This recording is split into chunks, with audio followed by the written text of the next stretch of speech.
do you think what he's been telling men more on the, take responsibility for your life and do things, if that, I mean, it's hard to, I suppose, separate it from everything else. In actual life, people are complex. No villain is simple. No villain is simple, and in great literature, the great villain is a sympathetic figure. You're kind of on board for 75% of it. And not only that, you might also say, well, if I was in that position, I might do the same thing. Like, it's only a cartoon villain who's 100% evil. Even when you meet someone who's dark and psychopathic to the core, you'll find, and I've had clients who were like, I had one client who had like 5 restraining orders out against him. He was actually quite comical. He's quite a young guy, small guy, kind of slight, extremely intense. He had that kind of human shark thing going.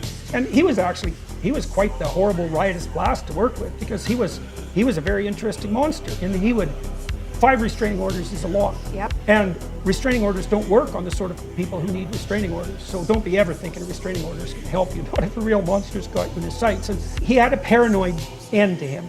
And what that meant was, if he was ever insulted by you, he would blow the insult up, and it would put enmity between the two of you. So like, talking to him was quite the nightmare, because you didn't get to make a mistake, and he was hypervigilant because he was paranoid. So he's just watching you like a bloody hawk for every deviation from honesty. And like, I never lied to him. And if I thought he was doing something stupid and terrible, I just told him that looks to me like that's pretty stupid and terrible. Like, I wasn't playing with him, and I wasn't trying to impress him. And I talked to him for a long time. You go into an institution sometime, you meet somebody with bureaucratic personality disorder, and they decide that the good thing to do that day is to just screw up your life with some idiot complication. Just because they can. It's my job. Right, yeah. Well, I have to do this. And they're playing their little power game because they're like Dostoevsky's underground man, and they're resentful to the core. And so they're going to just screw around with you. Well, now and then someone would do that with him. And he'd say, I'm going to be your worst nightmare. And then what he meant was, I'm now going to commit a sizable proportion of my life and all my intellectual prowess to making you as miserable as I can possibly imagine. And then he would go do that.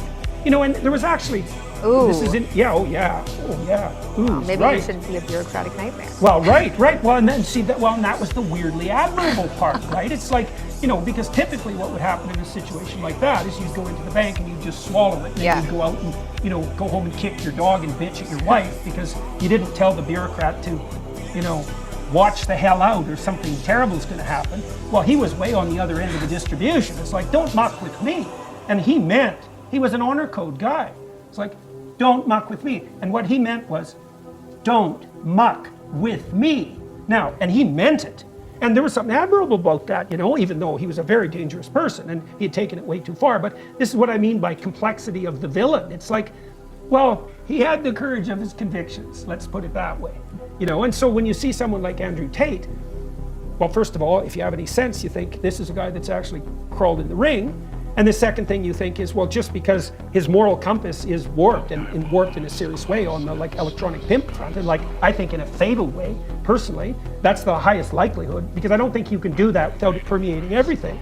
That doesn't mean that, he's a two-dimensional villain, or that there aren't things about him that are complex and interesting and potentially even admirable, People are complicated, and even the villainous types are complicated. And it isn't surprising to me at all that he's an attractive figure, given the current, war against masculinity. He's exactly he's 100% predictable. He's exactly what you'd expect. So, would you talk to him? I pretty much talk to anybody. I thought about, whether or not that would be a good idea. For me, generally, one of my primary driving forces is just curiosity. Yeah. And I am a clinician. I like talking to. I've talked to lots of very strange people. Lots of them. And it's very interesting to do that, because you're really wandering into no man's land. And that's perilous and ridiculously, crazily interesting. That's what I loved about, part of what I loved about being a clinician. Almost everybody is interesting enough to be a Dostoevsky character if you start listening to them.